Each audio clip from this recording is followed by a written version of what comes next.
Nunca imaginé que la humillación pudiera venir vestida de lino azul y promesas familiares. El vestido ya estaba colgado desde el martes. Azul medianoche, de lino, sencillo pero con clase. El tipo de vestido que una madre usaría con orgullo a la cena de inauguración de la casa de su hija. No quería destacar, claro que no. Rachel siempre ha sido muy sensible a eso. Así que elegí algo que me hiciera ver bien sin llamar demasiado la atención. Había sacado los pendientes de perlas que George me regaló en nuestro aniversario número 30, el último que celebramos antes de que el cáncer nos lo llevara. Me los puse un segundo frente al espejo, solo para ver cómo se veían con el vestido. Quedaban perfectos. Me sentí bonita, casi emocionada, como una niña preparándose para su primer baile. Y es que lo estaba esperando, ¿sabes?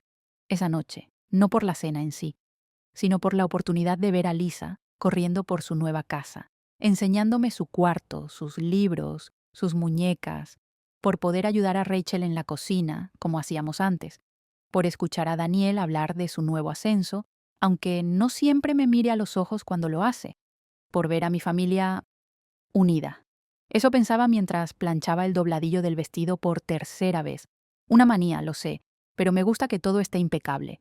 Fue entonces que sonó mi teléfono. Una vibración breve, un mensaje de texto. Lo tomé con la esperanza ingenua de que fuera Rachel pidiéndome que llevara vino, o quizás Lisa preguntando si podía dormir en mi casa después de la cena.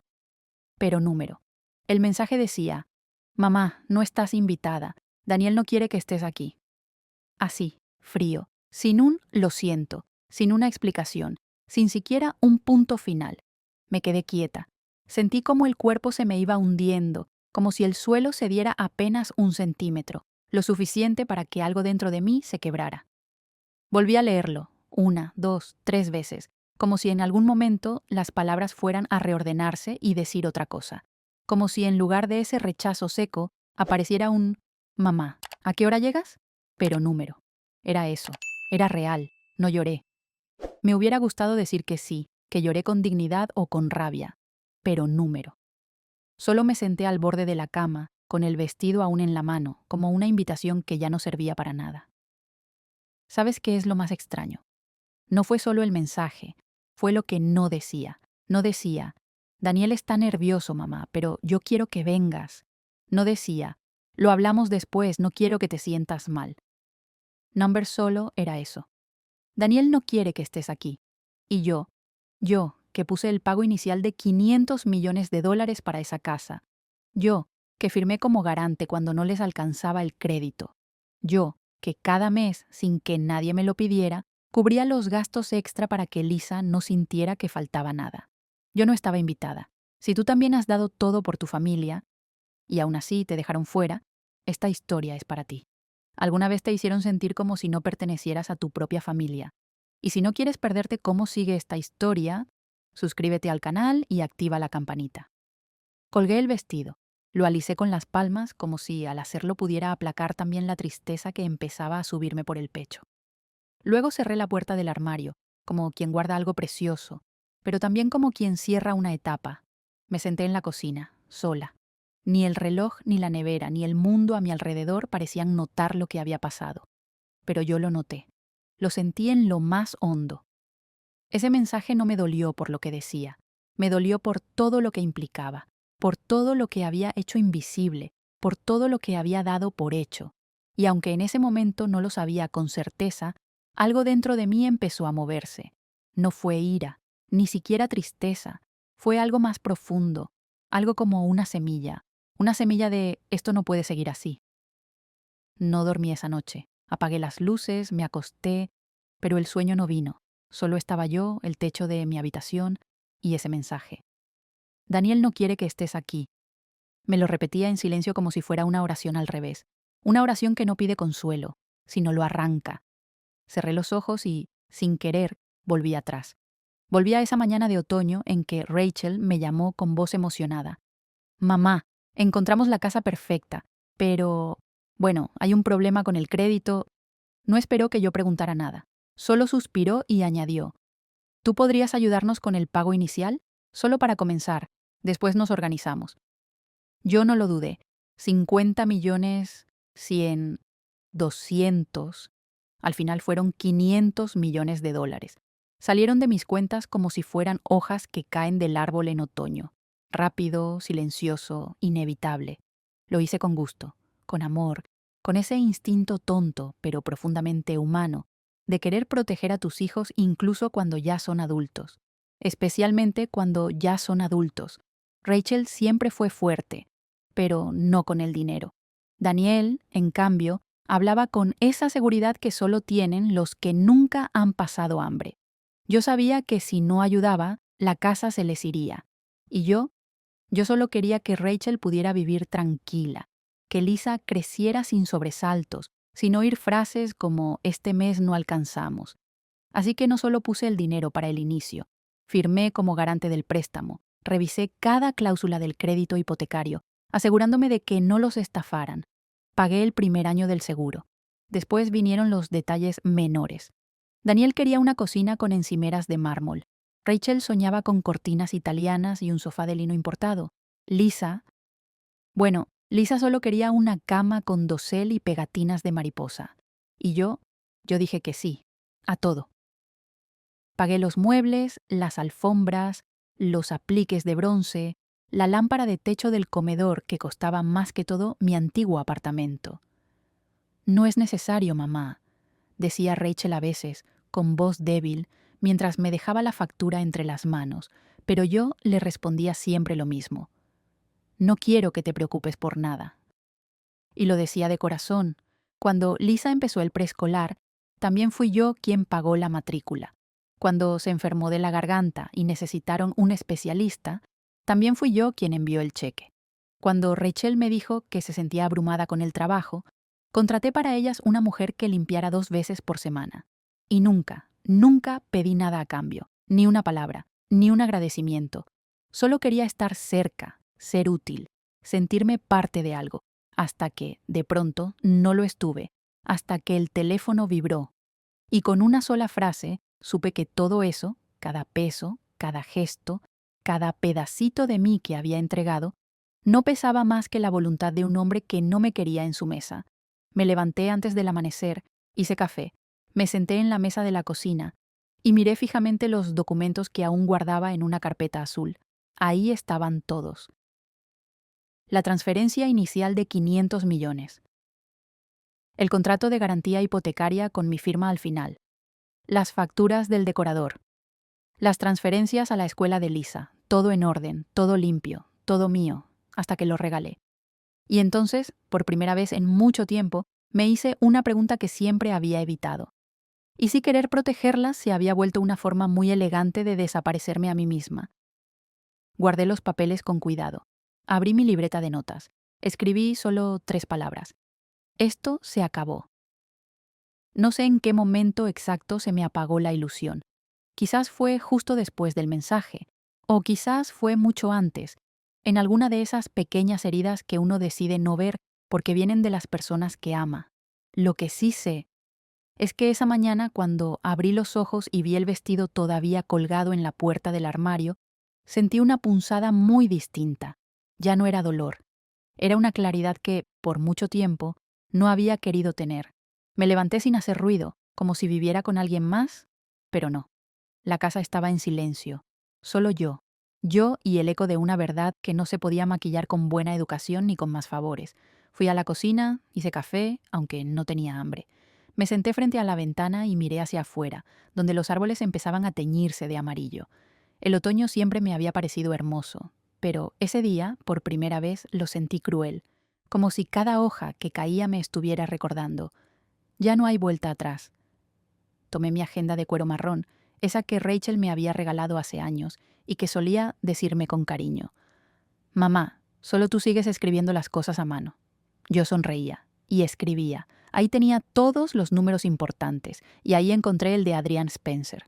Marqué. La voz de Adrián no cambió ni un ápice cuando me escuchó. «Margaret, qué gusto oírte. ¿Cómo estás?» «He estado mejor». «¿Y cómo puedo ayudarte?» Respiré hondo. «Necesito verte. Hoy, si es posible». «Por supuesto. ¿Qué hora te queda bien?» «Las 3. Quiero poner algunas cosas en orden». Colgué. Me quedé con el teléfono en la mano. No sentí alivio. Tampoco miedo. Sentí lo que se siente cuando una madre, después de años de cargar, se da cuenta de que ha estado sosteniendo un puente, sola. Pasé toda la mañana en mi mesa del comedor.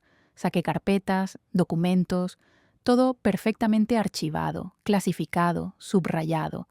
Yo había sido contadora durante casi 40 años, y si bien muchos clientes me recordaban por mi puntualidad o por lo meticulosa que era con los números, lo cierto es que yo siempre me enfoqué más en lo que no estaba escrito, porque los números también tienen silencios, también dicen lo que la gente no se atreve a decir con palabras, y ese día mis papeles hablaban fuerte, muy fuerte.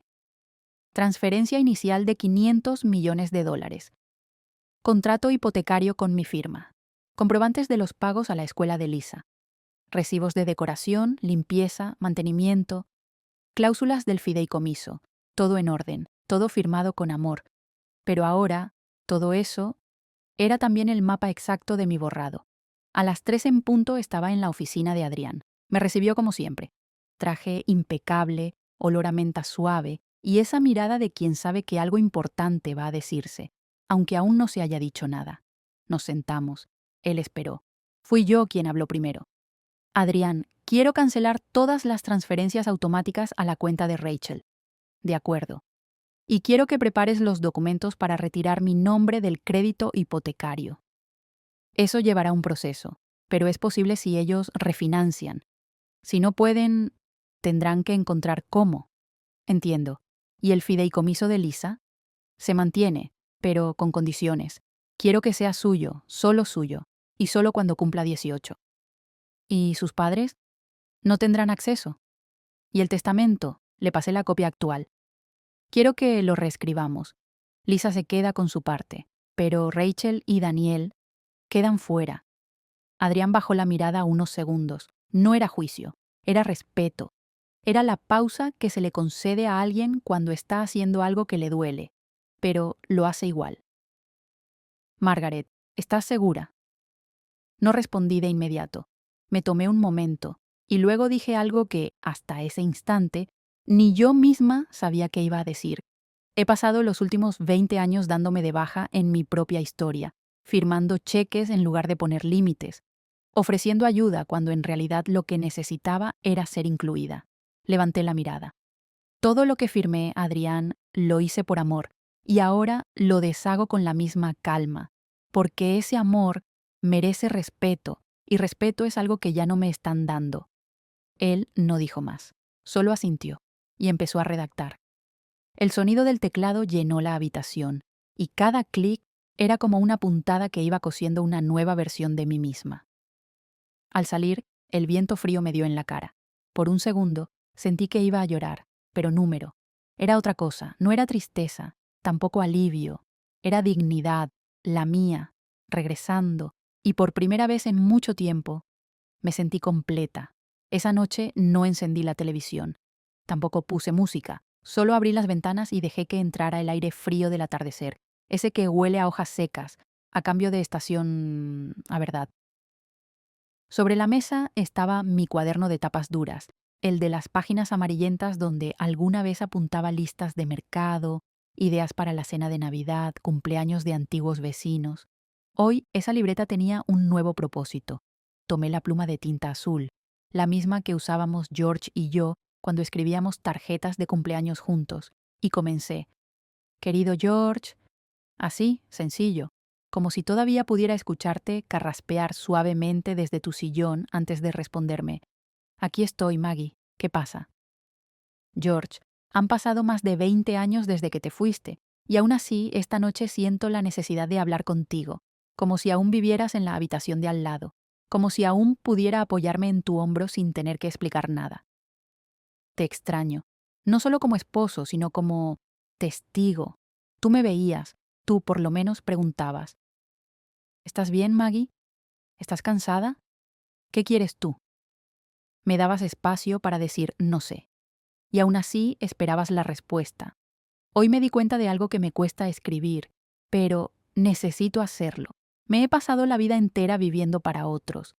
Primero fue Rachel, luego Andrew, después tus padres, luego mi trabajo, y ahora Lisa, Daniel y toda una familia que no sabe ver a una mujer de 78 años como algo más que un fondo de respaldo. Y lo más triste es que nunca me quejé. Nunca dije ya basta, porque creía que así era el amor, que dar sin medida era lo correcto, que si uno quería ser buena madre, buena esposa, buena suegra, buena abuela, entonces tenía que desaparecer poquito a poco, hasta no molestar. Y quizás tú mismo, George, también me viste hacer eso y pensaste que estaba bien, que yo era fuerte, que yo podía con todo. Pero no, amor, no podía, no sin romperme. El otro día, Rachel me mandó un mensaje que todavía me retumba, no por lo que dice, sino por lo que no. Mamá, no estás invitada. Daniel no quiere que estés aquí.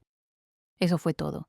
Después de todo lo que he dado, de todo lo que he hecho en silencio, sin esperar nada más que un lugar en la mesa, ni siquiera eso, ni una silla, ni una mirada, ni un lo siento, mamá. Y no sé si me duele más el rechazo o darme cuenta de que, por años, fui cómplice de que me trataran así, por no poner límites, por quedarme callada cuando dolía, por pensar que si me sacrificaba más, entonces me querrían más. Qué error, George, qué gran error. Hoy me siento sola, sí, pero también despierta, y eso es nuevo.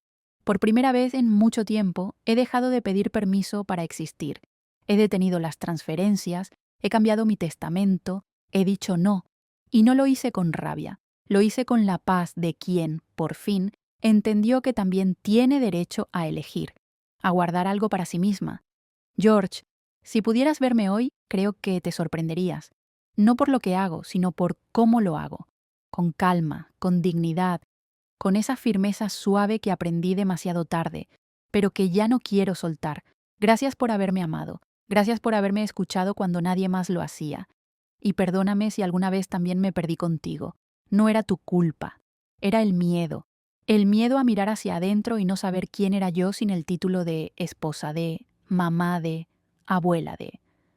Ahora estoy aprendiendo a decir simplemente soy Margaret, y eso basta. Te escribo esta carta sabiendo que no podré enviártela, pero necesitaba dejar estas palabras en algún lugar, tal vez porque parte de mi proceso de volver a mí es contarle al único hombre que me conoció de verdad, que estoy volviendo, con amor, siempre tuya. Maggie. No tenía ganas de ver a nadie. Esa era la verdad.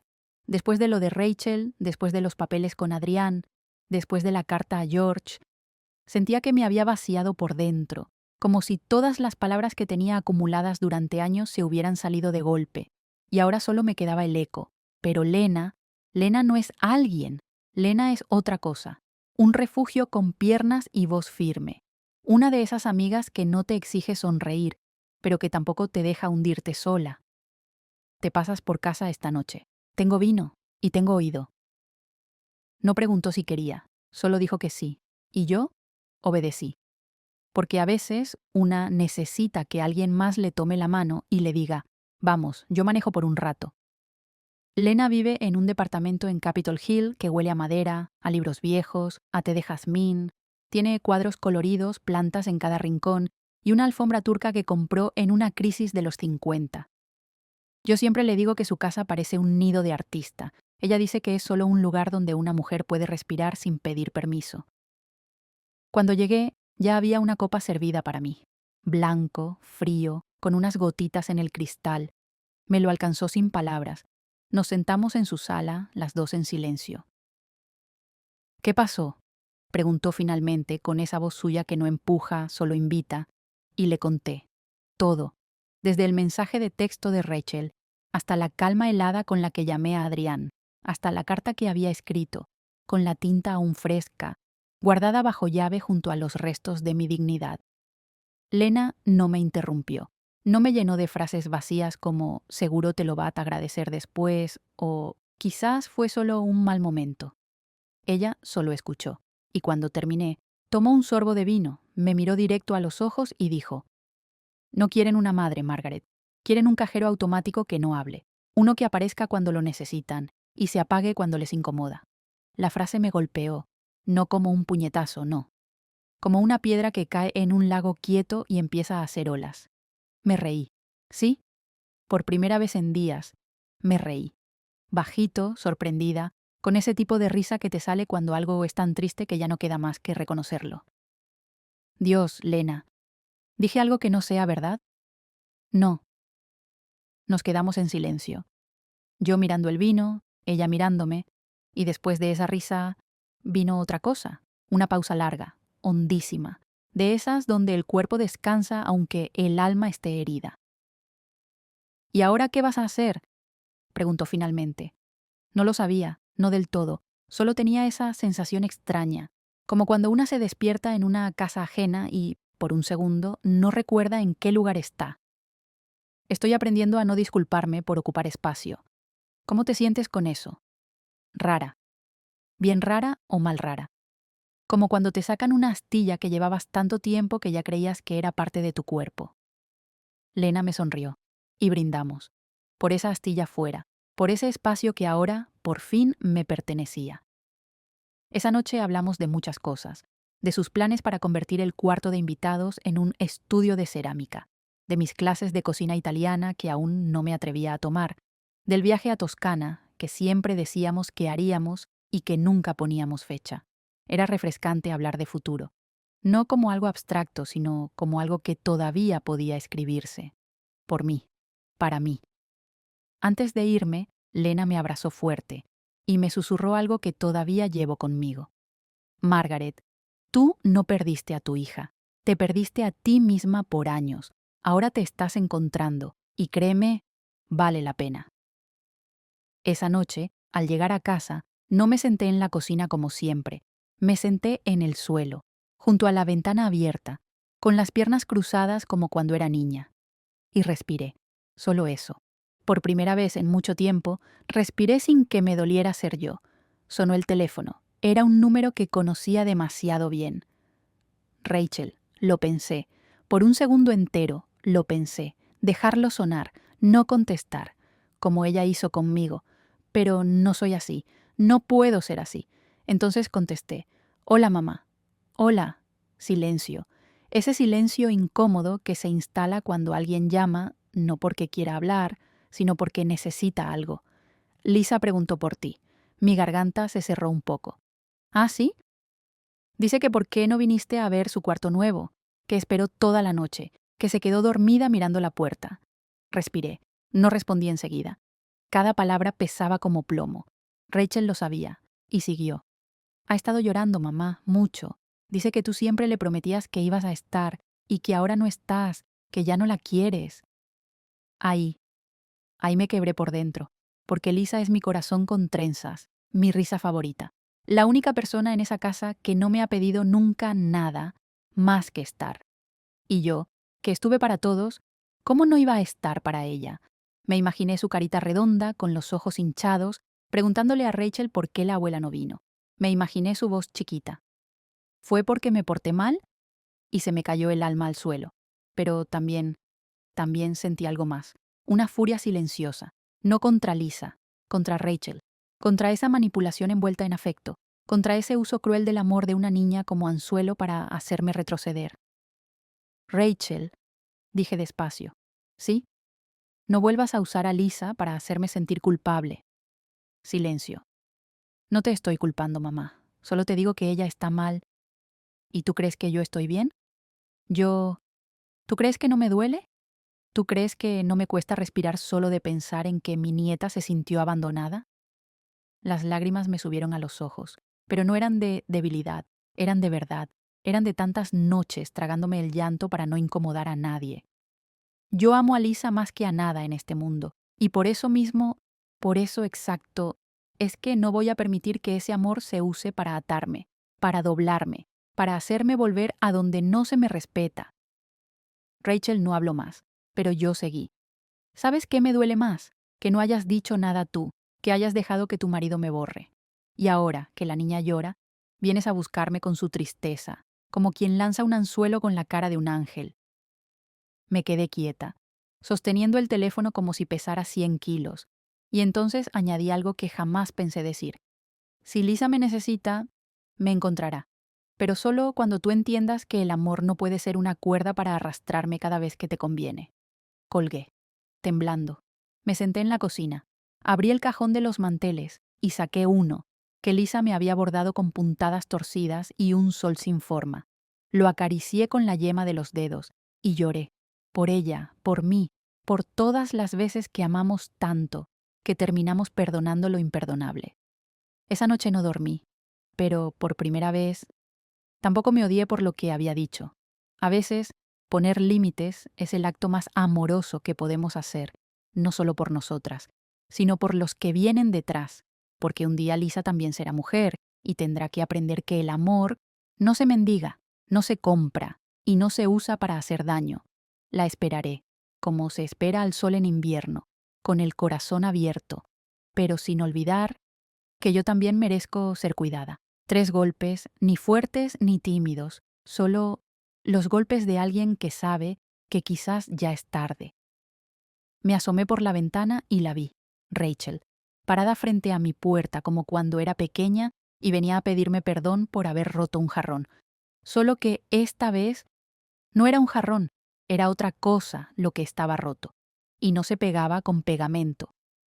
Abrí la puerta sin apuro, la miré sin dureza, pero tampoco con ternura, solo con esa paz que llega cuando una ya ha llorado todo lo que tenía que llorar. ¿Puedo pasar?, preguntó. Claro. Entró. Se sentó en el mismo sofá donde me había prometido, hace años, que yo sería siempre parte de su vida. Y ahora estaba allí, temblando. Llevaba una bufanda mal puesta, las manos frías, la voz hecha trizas. «Mamá», susurró, «te escucho». Y entonces lloró, con el cuerpo entero, como si le doliera hasta respirar. No sabía que Daniel iba a hacer eso. Yo no estuve de acuerdo con el mensaje. Yo no quería excluirte. Solo quería evitar un conflicto. Tú sabes cómo se pone él. Yo pensé que sería peor si tú venías y él se sentía incómodo. Yo seguía en silencio. No porque no doliera, sino porque ya no tenía que explicar nada. Yo soy una cobarde, mamá, dijo, bajando la mirada. Lo sé, respondí con calma. No lo dije con rabia, ni con reproche. Lo dije como quien por fin se atreve a llamar las cosas por su nombre. Rachel tragó saliva, se tapó la cara con las manos. Lisa no entiende nada. Me pregunta por qué no viniste, me culpa. Y tiene razón. Entonces se quedó quieta, esperando que yo dijera algo para consolarla. Pero yo ya no estaba en ese papel. No más. Mamá, dime qué hago. Dime cómo arreglo esto. Respiré hondo y hablé con la voz más serena que he tenido en toda mi vida. Rachel, si no puedes proteger a tu propia madre, a la mujer que te cargó 9 meses, que vendió sus joyas para que tú estudiaras, que te cuidó cuando tuviste fiebre a las 3 de la mañana, entonces dime, ¿a quién estás cuidando en realidad? Ella me miró, y por primera vez vi en sus ojos no a la hija que me había fallado, sino a la mujer que por años se había negado a tomar decisiones difíciles por miedo a quedarse sola. Yo pensé que quedarme callada era mejor, balbuceó. Quedarte callada fue lo más fácil, pero lo más fácil no siempre es lo correcto. Me acerqué. Le ofrecí un pañuelo. Nada más. ¿Tú me vas a perdonar algún día?, preguntó con voz temblorosa. La miré y le dije la verdad. No se trata de perdonar o no, hija. Se trata de entender que el amor no puede ser siempre dar sin recibir. Yo te amé sin medida, y tú me trataste como si mi presencia fuera un problema a resolver. Eso ya no vuelve. Rachel bajó la cabeza, y por primera vez en muchos años no pidió que yo la salvara. Solo se quedó ahí, callada, rota. Yo me levanté. Puse agua a calentar. Preparé 2 tazas de té. La dejé sentarse en silencio. Dejar que duela también es parte del proceso. Y mientras la noche caía, mientras el agua empezaba a hervir, yo entendí algo simple pero profundo. A veces la mayor muestra de amor es decir basta y quedarse firme por una misma. Una mañana, mientras regaba las plantas de lavanda que Lena me ayudó a sembrar, sentí que algo dentro de mí se había asentado. No era resignación, era otra cosa. Algo más silencioso, más firme.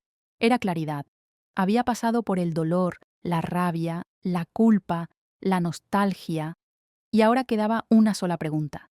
¿Qué voy a hacer con todo esto? Con los silencios, con la herencia no dicha, con ese dinero que un día fue símbolo de entrega y luego de traición. 500 millones de dólares, depositados desde el amor, mal utilizados desde el egoísmo. Y, aún así, aún míos. Podría haberlos reclamado con gritos, podría haberlos devuelto al banco, podría haberlos escondido en una cuenta fría. Pero número. Porque si algo entendí en estos meses es que el verdadero poder no está en tener, sino en decidir qué haces con lo que tienes. Así nació el Whitmore 500, Empower Women Fund. Llamé a Adrián, mi abogado. Nos reunimos en la cocina de mi casa con pan tostado, café y una pila de carpetas. Le dije, quiero que el dinero que usé para que me incluyeran sirva ahora para que otras mujeres no tengan que rogar nunca por un lugar. Le expliqué la idea. Un fondo educativo y de asesoría financiera para mujeres mayores de 50 años que han sido abandonadas, traicionadas o simplemente olvidadas por sus propias familias. No es un refugio, es una sala de máquinas, talleres de administración, charlas sobre testamentos y herencias, asesoría legal para mujeres que han sido manipuladas o usadas por sus propios hijos y, sobre todo, un lugar donde puedan volver a sentirse vistas, donde su voz tenga valor, donde se les escuche sin decir, ya es tarde. Y quiero que se llame así, le dije. Whitmore 500. Porque yo, Margaret Whitmore, no fui un error ni un estorbo, fui la base, y ahora seré el comienzo de algo nuevo. Adrián tomó nota en silencio. Al final, me miró con los ojos brillando un poco. Sabes que esto que estás haciendo va a cambiar vidas, ¿verdad? Ojalá cambie al menos una, y si esa una soy yo misma, ya vale la pena. Pero no era todo. Había un asunto más delicado, más tierno, más personal. Lisa, mi nieta, mi sol pequeño, mi ancla. Yo no iba a usarla como escudo emocional ni como moneda de reconciliación, pero tampoco iba a dejarla desprotegida. Por eso pedí crear un fideicomiso a su nombre. 5 millones de dólares. Intactos. Intocables por Rachel ni por Daniel. Solo accesibles para Lisa cuando cumpla 18 años y demuestre que ha aprendido a valerse por sí misma. No como castigo, sino como acto de amor. Ese fondo llevará una carta mía, guardada en una caja de seguridad, escrita a mano, con tinta azul. Como las cosas importantes. La carta dice, querida Lisa, si estás leyendo esto es porque ya has llegado a una edad donde el mundo empieza a exigirte decisiones. No sé quién serás en ese momento. No sé si recordarás cómo hacías galletas de barro en el jardín o cómo dormías abrazada a mi bufanda favorita. Pero quiero que sepas algo. Tú mereces todo lo bueno de esta vida, pero nunca a costa de tu voz, nunca a costa de otra mujer. Este fondo no es un premio, es una herramienta. Úsala para estudiar, para emprender, para vivir con autonomía. Y recuerda, el amor de tu abuela no está en el dinero que te dejo, está en la libertad que deseo para ti. Hoy, después de tantos meses, puedo respirar sin ese nudo en el pecho, no porque haya olvidado, sino porque elegí recordar de otra forma. La Margaret que firmó el cheque sin leer la letra pequeña ya no existe. La que se sentía culpable por ocupar espacio se ha mudado, y la que un día se quedó con el vestido azul en la mano y el corazón en el suelo. Hoy camina con los hombros rectos y la mirada clara. No soy una víctima, soy una constructora. Y esta vez lo que estoy construyendo lleva mi nombre. Nunca pensé que a los 78 años estaría empezando otra vez, pero aquí estoy. Con un diccionario de italiano en la mesa de noche, una caja de acuarelas abierta en la sala y un vestido floreado colgado en la puerta, esperándome para la clase de baile del jueves. Sí, estoy aprendiendo a vivir conmigo misma, por fin. Todo comenzó una mañana cualquiera. Me desperté en esa casa enorme, donde ya no me visitaba nadie. Miré el calendario y me di cuenta de que llevaba más de 20 días sin marcar un solo compromiso que fuera mío. No un almuerzo con Lisa, no una reunión con el abogado, no un favor para Rachel. Nada, solo yo, y un vacío amable, que empezó a llenarse de preguntas. ¿Qué me gustaría hacer si nadie me esperara para nada? ¿Qué me daría alegría si no estuviera midiendo siempre quién se va a molestar, quién se va a incomodar, quién va a pensar que mamá está haciendo el ridículo? Y la respuesta vino en 3 formas simples: un idioma, un pincel y una pista de baile. La primera en llegar fue la lengua italiana. Siempre me había gustado cómo sonaba. como una canción que no necesita música. George solía decir que el italiano era el idioma de los que saben disfrutar el almuerzo sin mirar el reloj. Y yo, que pasé décadas comiendo de pie, siempre lo admiré por eso. Así que me inscribí, por internet, con mi correo electrónico, mi número de teléfono y el mismo nombre que una vez borraron de la lista de invitados. El primer día de clase me senté frente al computador con los nervios de una adolescente, pero apenas escuché al profesor decir «Benvenuti», algo dentro de mí se abrió, como una flor. Tarde, sí, pero hermosa. Empecé a escribir en un cuaderno nuevo, frases simples, «Mi chiamo Margaret», «José tantotto anni», y luego una que me encantó, «Sto imparando a vivere». Estoy aprendiendo a vivir. Después llegaron los pinceles. Yo no pinto bien, ¿eh? No esperes ver retratos en mi sala. Pero descubrí algo mágico en manchar papeles sin miedo, en dejar que el color diga lo que a veces la voz no puede. Mi profesor de pintura se llama Nico. Tiene barba, usa lentes redondos y nunca dice mal. Él siempre dice, qué interesante lo que sentiste aquí. Aunque sea un borrón, aunque sea un caos de naranjas con azules. Y eso, para mí, una mujer que fue corregida tantas veces por ser demasiado emocional, fue como un permiso para ser imperfecta, para ser libre, para manchar la vida con mis propios tonos y luego el baile, oh, el baile. Me costó mucho ponerme zapatos cómodos pero bonitos, mirarme en el espejo sin sentirme fuera de lugar. La clase es en un centro comunitario a 10 cuadras de mi nuevo apartamento. Un salón sencillo, con espejos y música de los años 60. La primera vez que el instructor, Rodrigo, un colombiano con sonrisa de domingo, me tomó de la mano y dijo, «Vamos a bailar, señora Margaret». Yo sentí que el corazón se me salía. «No sé si puedo», le dije.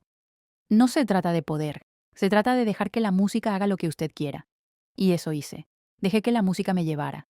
Un paso, dos, un giro tímido y una carcajada que hacía mucho no me salía del pecho. Todo esto, claro, ocurrió después de mudarme.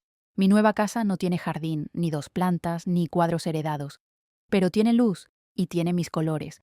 Elegí los muebles con calma, un sofá mostaza, cojines fucsia, una alfombra que parece haber salido de una feria de Marrakech y un rincón para mis libros favoritos. Hay flores frescas en la cocina, no porque venga alguien, sino porque a mí me gusta verlas. Hay café recién hecho por las mañanas, a veces con tostadas, otras con panqueques, y siempre con silencio amable, de ese que no juzga, de ese que acompaña. Ya no vivo en la casa que ayudé a pagar, pero vivo en mi lugar, uno que no me pide permiso para existir. Lo más increíble de empezar de nuevo es que cuando una por fin suelta lo que la aprieta, la vida, como si lo supiera, empieza a mandar señales. Y personas. Primero fue Elías, el vecino de arriba. Siempre lo había visto en el ascensor, siempre con un sombrero distinto y una sonrisa de esas que parecen no esperar respuesta. Una tarde, mientras yo regaba mis plantas del balcón, él empezó a tocar su saxofón.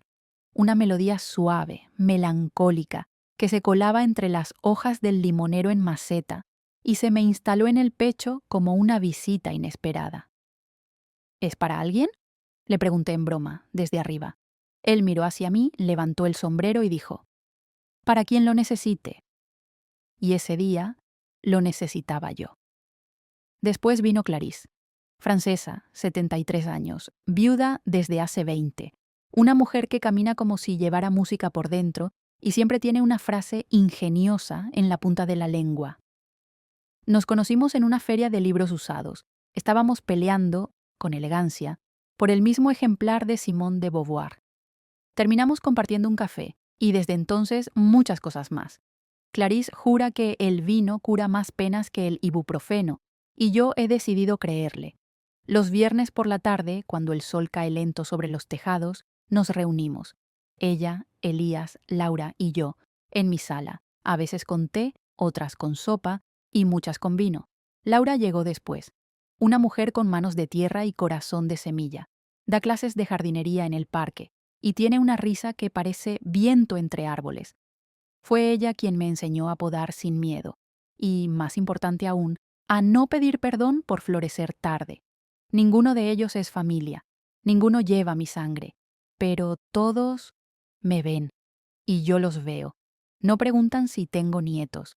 No insisten en saber por qué vivo sola. No me recuerdan lo que perdí. Solo celebran conmigo lo que me atreví a ganar. Con ellos hablo de cosas que importan, de lo que nos dolió, de lo que aún nos ilusiona, de los libros que nos marcaron, de las películas que nos hicieron llorar y de todo lo que aún queremos aprender antes de irnos. El otro día, Laura dijo, yo me siento como una planta que alguien olvidó en un rincón, hasta que un día le dio el sol y recordó que podía crecer. Y yo me vi en esas palabras, tantas veces olvidada, tantas veces empequeñecida. Pero ahora estoy creciendo. A veces, cuando cae la tarde, me siento en el balcón con un cuaderno nuevo. Escribo frases sueltas en italiano. Me gustan las palabras redondas, las que suenan como caricia. El otro día escribí, La vita ricomincia ogni volta che segli te stessa. La vida comienza de nuevo cada vez que te eliges a ti misma. Y al escribirlo, lo sentí verdadero. Otras tardes dibujo flores que no existen, con pétalos que parecen risas y tallos que se doblan, pero no se rompen. También bailo, sola, con la radio encendida, y me río sin motivo, solo porque mi cuerpo recuerda que está vivo. No todo es perfecto, claro que no. Hay días en los que la soledad pesa, días donde me cuesta respirar en silencio, donde extraño una voz conocida, una llamada que no llega. Pero ya no me destruye, ya no me hago trizas por no ser llamada, porque ahora sé que puedo acompañarme a mí misma, y eso, para una mujer que fue educada para servir, es el acto más revolucionario de todos. Esta nueva Margaret no pide disculpas por sus colores, ya no se viste con miedo a incomodar. Ahora uso lo que me hace feliz: amarillo girasol, fucsia sin culpa, verde olivo como esperanza. Tampoco me achico ante los silencios ajenos, ni invierto mi vida en quien no me ofrece respeto. Esta Margaret baila, ríe y elige. Y si eso es empezar de nuevo, entonces bendita sea la segunda mitad de la vida, porque por primera vez no estoy viviendo para agradar, estoy viviendo para existir. La carta llegó una mañana de domingo. Yo estaba haciendo panqueques. Clarice había traído mermelada casera. Y Elías bajó con su taza favorita. Nos sentamos en la terraza a compartir el desayuno. Cuando bajé a recoger el periódico, la encontré en el buzón, un sobre doblado con torpeza, sin sello, sin remitente, solo mi nombre, abuela, escrito con crayón verde, en una caligrafía temblorosa donde la E estaba al revés y la I tenía una flor en lugar del punto. Yo ya sabía, antes de abrirla, antes incluso de tomarla entre las manos, yo ya sabía que era de ella, de Lisa. La sostuve unos segundos, no la abrí de inmediato. La acerqué al pecho, como si el papel pudiera latir, y por un instante el tiempo se detuvo. Adentro venía un dibujo, arrugado por el viaje pero intacto en ternura. Dos figuras con brazos largos, sentadas en un banco de jardín. Una tenía el pelo blanco como el mío, la otra, trenzas desordenadas y un vestido de muchos colores. Sobre ambas, un árbol con flores enormes, y al pie del dibujo, con letras mayúsculas torcidas, decía: yo te quiero aunque no vengas, tú eres mi flor más fuerte. Lloré, no por tristeza, sino porque supe que la semilla que sembré, aunque me arrancaran del jardín, siguió viva y floreció dentro de ella. Y entonces entendí. A veces uno no elige cómo ser recordado, pero sí puede elegir quién quiere ser, aunque nadie lo aplauda. Y yo elegí ser raíz, firme, silenciosa y profundamente viva. Me llamó un martes. Estaba doblando ropa cuando el teléfono sonó. Camisas de algodón, toallas con olor a lavanda, esas que lavo cada semana aunque ya nadie venga a quedarse. La rutina me acompaña ahora como lo haría un gato viejo, silenciosa, leal, sin hacer preguntas. Contesté sin pensar. La pantalla decía Rachel, y aunque parte de mí quiso dejarlo sonar, mis dedos se movieron antes de que el juicio pudiera detenerlos. Mamá, dijo, apenas un susurro, pero uno que conocía muy bien. Era el mismo tono que usaba de niña cuando rompía algo y no sabía cómo decirlo, o cuando le dolía algo y no quería preocuparme. Me senté en el borde del sillón, el teléfono en una mano, la toalla en la otra, aún tibia del sol. Esperé. No dije nada. Dejé que ella hablara. Daniel perdió el trabajo. Pausa. Y el banco nos mandó una notificación. Si no cubrimos el pago de este mes, podrían embargarnos la casa. La casa. La palabra me golpeó más fuerte de lo que esperaba. La casa donde puse el primer cheque, ese de $500 millones que me costó el respeto de mi propia jubilación. La casa que lleva mis huellas invisibles en cada esquina. La cocina que yo diseñé, la terraza donde planté limoneros, las cortinas que elegí una por una porque Rachel decía no tener tiempo. Mi silencio se hizo largo. Del otro lado su voz se apuró. No te estoy llamando por mí, mamá. Lo hago por Lisa. Ella está confundida. No entiende por qué todo está cambiando. Llora por las noches. Tiene miedo y yo ya no sé qué hacer. Lisa, mi nieta, mi pedazo de cielo con trenzas desordenadas, la única que aún me escribe con crayones verdes. Por un instante sentí que el corazón me pedía correr, llenar la cuenta bancaria, salvar el hogar, pero no lo hice. Esta vez no. Respiré y escuché el silencio que me envolvía como un abrigo nuevo, el mismo que me había enseñado, en las noches más frías, que proteger no siempre es cuidar, y que rescatar puede ser otra forma de anular. Rachel, dije, con la voz suave, pero con raíces.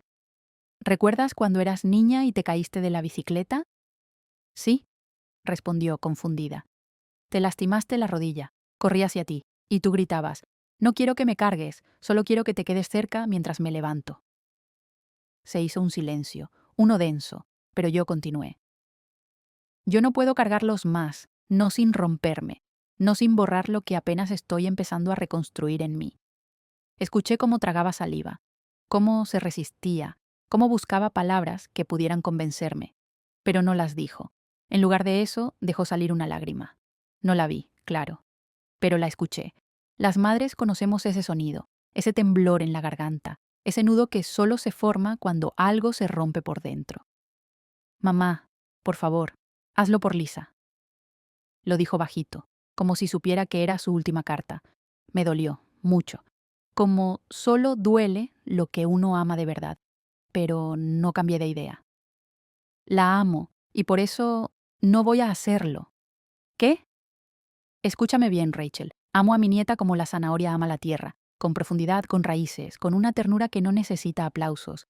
Pero nadie, ni siquiera por amor, debería aprender a vivir esperando que otro se sacrifique para que uno sobreviva. Del otro lado, el silencio se volvió enojo. Pude sentirlo. Pero yo no temblé. No esta vez. Rachel, tú y Daniel son adultos, y este momento, por doloroso que sea, puede ser la oportunidad para construir algo propio, sin muletas, sin atajos. Tomé aire, y dije algo que jamás pensé que saldría de mi boca, pero que llevaba años esperando ser dicho. No voy a ayudarles, porque esta vez voy a ayudarme a mí. No gritó, no colgó, solo se fue apagando. Entiendo, susurró, aunque no estoy segura de que lo hiciera. Y luego, nada. Me quedé con el teléfono aún en la mano, las toallas sobre mis rodillas, el olor a lavanda envolviéndome, y una sensación extraña, como si acabara de hacer algo terrible, y al mismo tiempo profundamente justo. No lloré, ni me felicité, solo me quedé ahí escuchando el reloj de la cocina. Tic, tac, tic. Como si la vida, por fin, hubiera vuelto a su propio compás. Esa noche escribí en mi diario. Hoy dije que no, no con rabia, sino con amor, no porque no me importen, sino porque por primera vez me importo yo. Apagué la luz. Y dormí como hace años no dormía, con el alma en paz, y la certeza de que a veces el acto más amoroso que una madre puede hacer es no volver a rescatar, porque enseñar a volar también implica saber cuándo soltar. Nunca pensé que a los 78 años escribiría mi nombre, Margaret Whitmore, en una pizarra blanca con marcador azul frente a un grupo de mujeres que me miraban con esa mezcla de desconfianza, esperanza y cansancio. No era una clase lujosa, era una sala comunitaria con paredes descoloridas, sillas plásticas y un ventilador que hacía más ruido que viento.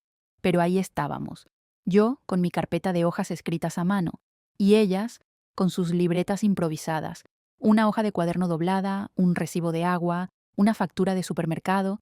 La primera vez que dije, hoy vamos a hablar de presupuesto familiar. Una mujer al fondo suspiró tan hondo que se me hizo un nudo en el estómago. Era Lourdes, 52 años. Trabajaba limpiando casas, madre de 3 hijos. Tenía una mirada que parecía pedir perdón solo por existir. «Yo no sé de esas cosas, señora», me dijo. «Yo solo pago lo que puedo y rezo para que no me corten la luz». Ahí entendí que no se trataba de enseñar desde la teoría, sino desde la herida, desde el lugar donde todas, en algún momento, fuimos niñas buenas que entregaban todo sin preguntar nada. Así nació el taller. No lo llamamos educación financiera. Eso suena a banco, a traje y corbata. Lo llamamos taller de mujeres que quieren entender, porque no se trata solo de números, se trata de dignidad. Cada viernes nos reuníamos. A veces eran 6, a veces 20. Una vez llegaron 31. Algunas traían a sus hijos, otras venían directo del trabajo, con el uniforme todavía puesto y el alma arrugada por el cansancio. Yo las recibía con té, galletas y una frase que escribía cada semana en la pizarra. Hoy no estamos aquí para ser perfectas, estamos aquí para no estar solas. Y hablábamos de todo, de cómo leer un contrato de alquiler, de qué significa un interés compuesto, de cómo hacer una compra grande sin hipotecar la libertad, y también, sobre todo, de cómo decir no. Una vez, mientras hablábamos de las tarjetas de crédito, una mujer joven, Mariela, levantó la mano. ¿Y cómo se paga una deuda si lo que pesa más no es el dinero sino la culpa? Se me hizo un nudo en la garganta, porque lo entendí demasiado bien. La culpa, le dije, se paga con verdad, con dejar de mentirte que darlo todo es amor, con empezar a darte algo a ti, aunque sea poquito. Ahí fue cuando supe que tenía que ir más allá. No bastaba con los viernes, no bastaba con la pizarra, las hojas, ni el té de manzanilla. Había que crear algo que siguiera funcionando, incluso si yo no estaba. Y así nació el proyecto más importante de mi segunda mitad de vida, el Centro Whitmore para Mujeres en segunda temporada. Un lugar donde las mujeres mayores de 60 pudieran venir a aprender, a preguntar, a decir, no entiendo, sin sentirse menos. Lo llamé así, segunda temporada, porque estoy harta de que el mundo nos haga sentir que, después de cierta edad, lo único que queda es sentarse a mirar cómo los demás viven. Namber a los 60, 65, 70. Aún tenemos capítulos por escribir y merecemos que estén llenos de propósito, de poder y de placer también. Recuerdo el día de la inauguración. No hubo cortina roja, ni discursos grandilocuentes, solo mujeres, abrazándose, mirándose con respeto, descubriéndose, y flores, muchas flores. Cada una trajo una. Yo llevé lavanda, porque es suave y fuerte, como nosotras. En una de las primeras sesiones del centro, una señora de voz bajita se acercó y me dijo, ¿puedo hacer una pregunta tonta? Le sonreí. Aquí no existen las preguntas tontas. Es que tengo miedo de abrir una cuenta a mi nombre. Siempre fue mi esposo el que manejaba eso. Ahora está enfermo. Y yo no sé ni por dónde empezar. Le tomé la mano. Le conté que yo también firmé muchas cosas sin leerlas, que también tuve miedo la primera vez que abrí mi propia cuenta, pero que hay una libertad inmensa en aprender, aunque duela, aunque tarde, aunque sea a los 78. No todo fue fácil, hubo críticas, hubo días donde nadie vino, días donde me pregunté si tenía sentido seguir, pero entonces me llegaban mensajes, como el de Lourdes. Hoy rechacé un crédito que me iban a dar con 30% de interés. Antes lo habría aceptado. Ahora, gracias a usted, sé que valgo más. O el de Mariela. Empecé a ahorrar, poquito, pero mío, y no sabe lo que se siente dormir sabiendo que esta vez no me endeudé para comprar el amor de nadie. Esos mensajes me alimentan más que cualquier cena elegante. Me recuerdan que no estoy sola y que no viví en vano. Un jueves por la tarde, mientras ordenaba las carpetas, me senté a escribir una nueva frase para la pizarra, y sin pensarlo mucho, escribí: gastar con miedo es sobrevivir. Gastar con conciencia es empezar a vivir. La leí en voz alta, y me di cuenta de que, aunque la escribí para ellas, también era para mí, porque yo también aprendí. Yo también me transformé, en cada historia que escuché, en cada mirada que me decía gracias sin palabras, en cada mujer que entró por esa puerta creyéndose poca cosa y salió sabiendo que podía con todo, Hoy, cada vez que abro el centro y veo a esas mujeres sentadas, algunas con bastón, otras con tacos altos, todas con el corazón abierto, me siento parte de algo que nunca soñé, una generación que no se resigna, una generación que aprendió a vivir su tercera edad, no como el final de algo, sino como el comienzo de lo más valiente, una vida sin culpa, una vida sin miedo, una vida en la que ya no pedimos permiso para existir, y si eso no es revolucionario, entonces no sé qué lo sea. La semana siguiente ya no eran 2, eran 8, después 14, luego 27. El centro comunitario nos prestó un salón 2 veces por semana. Yo llevé mi pizarra portátil, una caja de té con tazas de loza desparejadas y galletitas caseras, y comencé cada clase con una frase que se volvió lema. No vinimos a aprender para complacer a nadie, vinimos a aprender para no volver a pedir permiso. Les enseñé lo que nunca me enseñaron a mí. Cómo distinguir una tarjeta de crédito de una trampa, cómo decir no puedo sin sentir culpa, cómo ahorrar sin sentir que se están quitando algo. Pero también hablamos de cosas más hondas, de la vergüenza de no saber, del miedo a preguntar, de los maridos que se fueron y de las familias que juzgan sin ayudar. Una mujer, Susana, que apenas pasaba los 55, me tomó la mano después de una clase y me dijo: «Gracias, señora Margaret. Nunca nadie me explicó esto sin hacerme sentir tonta». Yo le sonreí y le respondí lo que yo misma había aprendido hace poco. No hay preguntas tontas, lo tonto es vivir con miedo a preguntar. Con el tiempo, la clase dejó de ser solo una clase, se convirtió en refugio, en punto de encuentro, un espejo. Y fue entonces cuando sentí que algo más era posible, algo más grande, más duradero, más necesario. Así nació la idea del nuevo proyecto. Temporada financiera, segunda primavera. Un centro para mujeres mayores de 60, no un lugar para terminar nada, sino para empezar, para reformular, para reconquistar, un lugar donde hablar de dinero no sea tabú, donde nadie se sienta avergonzada por no saber, sino orgullosa por haber venido a aprender, donde podamos hablar de lo que callamos toda una vida, los testamentos que nunca leímos, los seguros que nunca usamos, los ahorros que entregamos sin preguntar. Porque sí, durante años me dijeron que hablar de plata era de mal gusto, y durante años yo tragué saliva, firmé cheques y bajé la cabeza. Pero ahora sé que no, que hablar de dinero siendo mujer no es grosero, es urgente, es revolucionario, es supervivencia. El centro aún no ha abierto oficialmente, pero ya tenemos nombre, estatutos, 3 voluntarias fijas y una lista de espera. Y yo, que creí que ya no tenía más energía, me despierto cada mañana con una fuerza que no me reconozco, como si la vida me hubiera dicho: «Ahora te toca a ti, Margaret». Y yo por fin respondí: «Estoy lista», porque ya no quiero ser la madre que sostiene. Ahora quiero ser la mujer que inspira.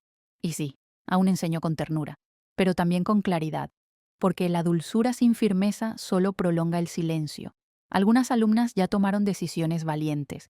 Una canceló la cuenta conjunta con un hijo abusivo. Otra habló por primera vez con su banco sin llevar a un varón de la familia. Y otra, Rosa, de 76 años, dijo en clase: «A esta edad, me da más miedo seguir ignorando que equivocarme».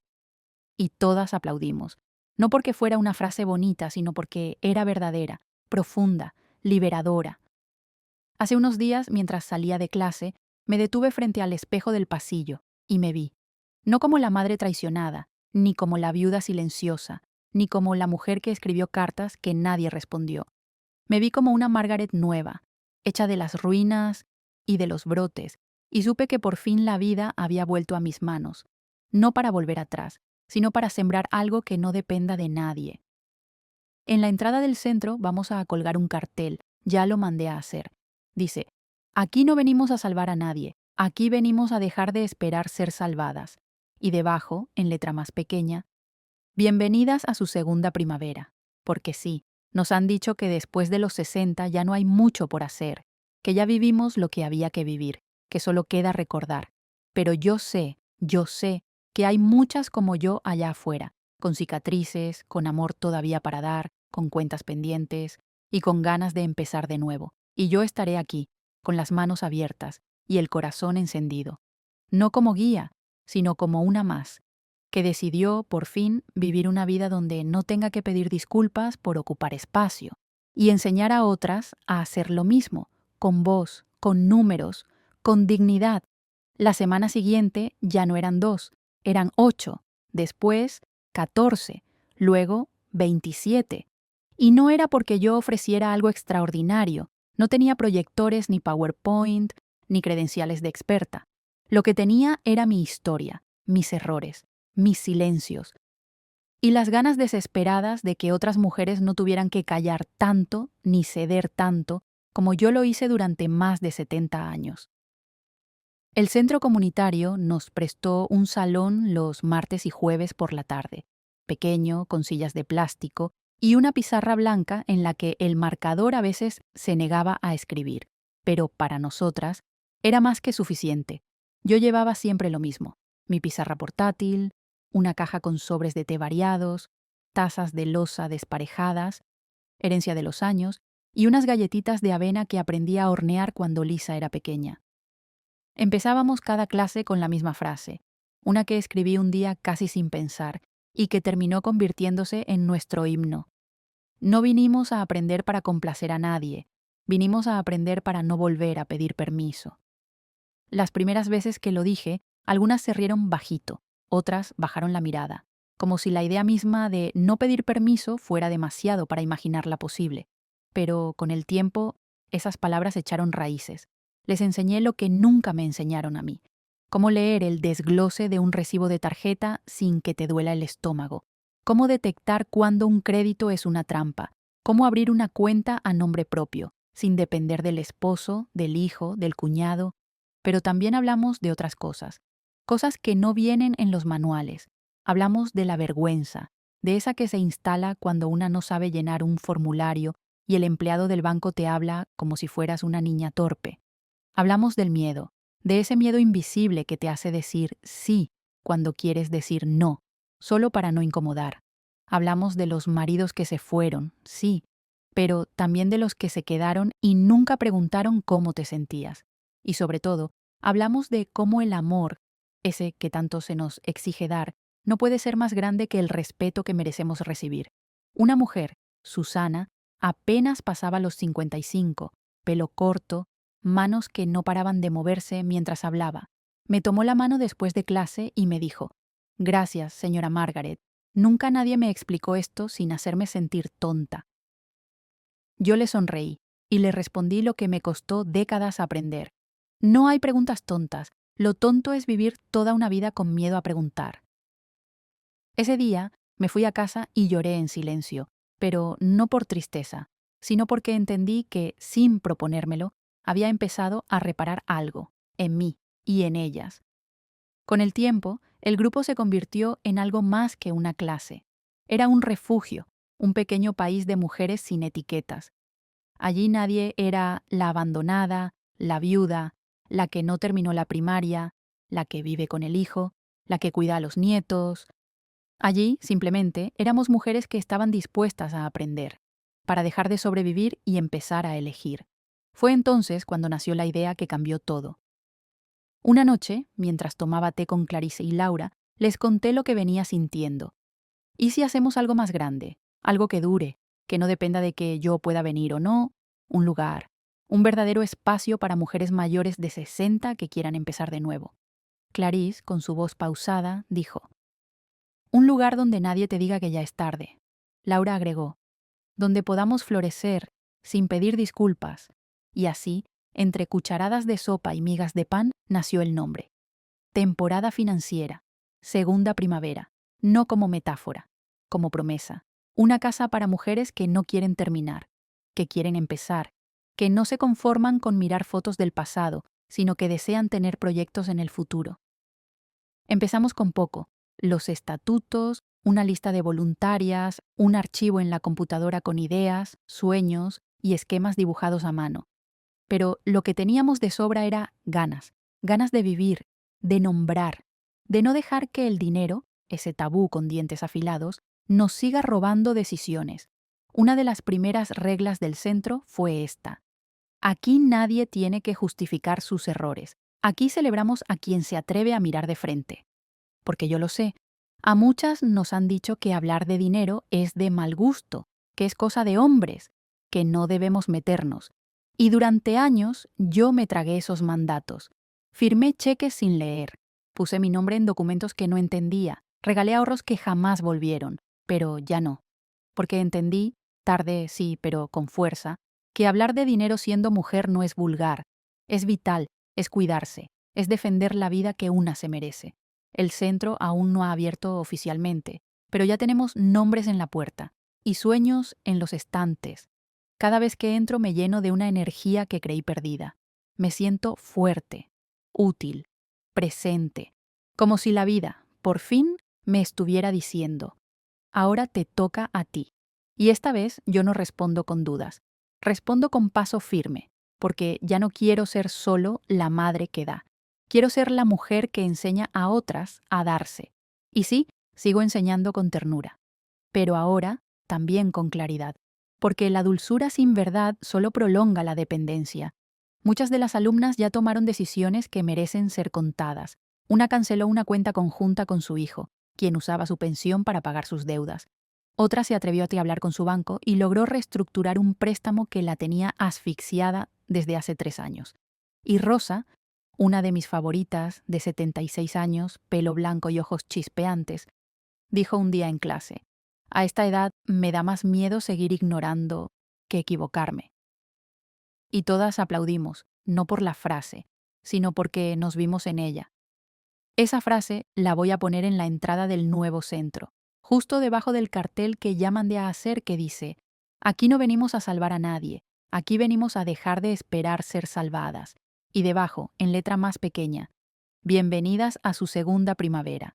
Porque sí, a muchas nos dijeron que después de los 60 ya no había mucho por hacer, que lo vivido era todo lo que había, que solo quedaba mirar atrás, pero yo, que tengo 78 y una nueva agenda llena de reuniones y sueños, sé que eso es mentira.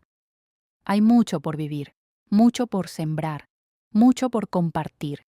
Y si de algo me siento orgullosa, es de haber transformado el dolor en semilla. Hoy, cuando me miro al espejo, ya no veo solo a la madre traicionada, ni a la viuda silenciosa, ni a la abuela que escribe cartas que nadie responde. Veo a Margaret, la mujer que, con manos temblorosas y una taza de té en la otra, se atrevió a decir, yo también merezco florecer. Y si esta es la primavera, que dure para siempre. Min yang gin ho yeukau, chuong moi bon selamot chuong ngoai, truyen dai mot ngintu. Voin hung tin tiet moi habdan. Kofan likin hung wang yu juok chieu sou kam suk jak trung.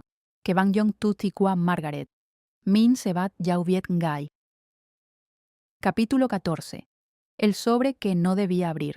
Pensé que ya no quedaban sobres por abrir en mi vida. Creí que lo había leído todo. Testamentos, cartas sin respuesta, facturas del pasado, hasta recetas médicas con más dolor que soluciones. Pero una tarde de miércoles, mientras organizaba los documentos para la inauguración oficial de la segunda primavera, encontré un sobre viejo, sin abrir, al fondo de una caja de madera que había guardado en el altillo hace años. Estaba amarillento, con el sello apenas visible y mi nombre escrito a mano, con la letra de George. Mi corazón se detuvo. No podía ser. Él había muerto hace más de una década, pero reconocería esa caligrafía entre mil. George siempre escribió como hablaba, con firmeza, pero con una ternura que se deslizaba entre las líneas. Me senté en el suelo, como si necesitara estar cerca de la tierra para sostenerme. El sobre estaba cerrado, intacto. ¿Y si no quería leerlo? ¿Y si lo que contenía removía más de lo que consolaba? Pero mis dedos ya lo habían abierto.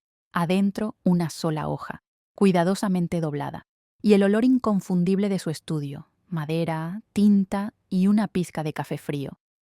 Para cuando te sientas sola, decía en la parte superior. Tragué saliva. Y leí. Mi Margaret, sé que algún día abrirás esta carta. No sé cuándo. Quizás cuando me haya ido. Quizás cuando ya no puedas con el peso de las decisiones de otros. Sé que eres fuerte. Lo he visto en tu forma de amar, en tu manera de estar sin hacer ruido, en la paciencia infinita con la que sostienes a esta familia, incluso cuando nadie te lo agradece.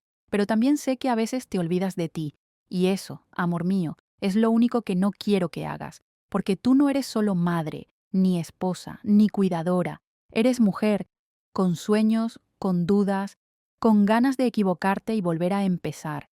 Si estás leyendo esto, es porque te ha dolido algo, o todo. Y quiero pedirte algo, no te detengas ahí, sigue, sigue aunque te tiemblen las manos, aunque te fallen los tuyos, aunque nadie entienda el mapa que ahora quieres dibujar. Sigue, Margaret, porque si algo me enseñaste en esta vida, es que las raíces no son lo que nos retiene, sino lo que nos nutre. Y tú, mi amor, mereces florecer, con todo lo que tengo, aún desde lejos, George. Me quedé ahí. No lloré enseguida, solo respiré, una y otra vez, como si el aire también viniera de él. Era su voz, era su forma de amar, tan distinta a la de todos los demás. Él nunca me pidió que me callara, nunca me trató como adorno. Fue el único que me miró como persona antes que como función. Y pensar que esta carta estuvo guardada todo este tiempo, sentí que el universo me hablaba, que esa voz dormida se despertaba justo cuando más la necesitaba. Con la carta aún en el regazo, bajé las escaleras y salí al jardín comunitario del centro. El sol caía lento, y el cielo tenía ese tono dorado que solo aparece justo antes del atardecer. Allí estaba Rosa, una de mis alumnas más constantes, regando las lavandas. ¿Todo bien, Margaret?, me preguntó al ver mi rostro. Le sonreí. Hoy recibí una carta del pasado, le dije, y me recordó que todavía tengo tiempo. Rosa no preguntó más. Me ofreció la regadera. Y juntas, en silencio, dimos agua a lo sembrado. Esa noche me costó dormir, no por angustia, sino porque sentía que algo estaba por abrirse, como si la vida me tuviera preparado un capítulo más, uno que no estaba en mis planes. Y llegó. 2 días después, alguien tocó la puerta de mi apartamento.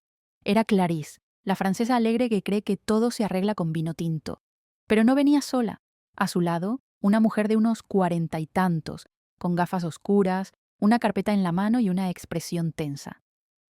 «¿Margaret Whitmore?», preguntó. Asentí. «Soy Abigail Morrison, investigadora de patrimonio y fondos de inversión no declarados. Me temo que debemos hablar». Mi estómago se apretó, no por miedo, por sorpresa. «¿De qué se trata?», pregunté, invitándolas a pasar. Abigail abrió la carpeta. «Usted aparece como beneficiaria indirecta de una cuenta registrada en Suiza, vinculada a operaciones que datan de más de 20 años. Hay registros a nombre de George Whitmore». «¿George?», susurré. «Sí, señora. Él dejó todo en regla, pero parece que usted nunca fue notificada». Me temblaron las piernas. «George. Otra vez George. ¿Cuánto hay en esa cuenta?», logré decir, casi sin voz. Abigail me miró con respeto y habló despacio. $83 millones. Silencio. El mundo se detuvo. 83 millones. Un número que no cabía en mi cabeza, ni en mis planes, ni en mi pasado, pero allí estaba, y con él, una nueva puerta, una nueva primavera. Cuando salieron, me quedé en la ventana, mirando las luces de la ciudad, pensando, ¿qué haré con todo eso? Una parte de mí quería correr a contárselo a alguien, pero otra, más sabia, más serena, solo pensaba en George, en su carta, en sus palabras, «Sigue, Margaret». Y supe que lo haría, no para llenar vacíos, ni para ganar aplausos, sino para sembrar, porque si algo me ha enseñado esta vida, es que todo lo que florece de verdad empieza en el silencio, y crece cuando una mujer, por fin, se elige a sí misma. No esperaba encontrar nada ese día. Había ido a la oficina de correos simplemente para recoger un paquete de libros que Clarisse me había enviado desde su viaje a Provenza, nada más. Pero cuando el hombre del mostrador me extendió el sobre, sentí algo extraño. Era un sobre gris, sin remitente, sin estampilla. Solo mi nombre, Margaret Whitmore, escrito en una letra que reconocí al instante, aunque no quisiera. Andrew. Mi corazón no dio un vuelco, no me temblaron las manos, solo sentí una quietud rara, como cuando cae nieve por dentro. Lo guardé en mi bolso, no lo abrí ahí. Esperé. Caminé hasta el parque, el mismo donde Lisa y yo solíamos correr detrás de las palomas. Me senté en el banco de madera que mira al estanque, y entonces lo abrí. Dentro había una sola hoja doblada en 4, nada más. Ni foto, ni perfume, ni rastro de cariño. Solo esto. «Mamá, sé que no merezco perdón, pero necesito decirte algo. Después de todo lo que pasó, después de lo que hicimos Melissa y yo, pensé que todo estaba perdido. Y lo está. Pero esta mañana me llamaron de la clínica. Es melanoma. Etapa 3. Ironías de la vida. Pasé años construyendo una fortuna que no puedo disfrutar y despreciando a la única persona que hubiera estado allí cuando me doliera el cuerpo y el alma. No espero compasión, ni redención. Solo quería que lo supieras. Por si alguna vez piensas en mí y te preguntas si valió la pena alejarse. Lo valió. Porque por primera vez entiendo quién eras. ¿Y qué perdiste por amarnos tanto, Andrew? Me quedé en silencio mucho tiempo, tanto que las sombras comenzaron a alargarse. No lloré, pero sí respiré hondo, muy hondo, porque esa carta no era una súplica, era un eco de todo lo que nunca se dijo, un eco de un hijo que, por fin, demasiado tarde, había aprendido a mirar sin exigir, a escribir sin exigir, a hablar sin pedir. Y yo no sentí venganza, no sentí alivio, sentí algo más delicado, luto, no por su diagnóstico, sino por la vida que podríamos haber tenido si no me hubiera visto como un obstáculo, por todas las cenas que no compartimos, por todas las veces que callé para sostenerlo, y él creyó que eso era debilidad.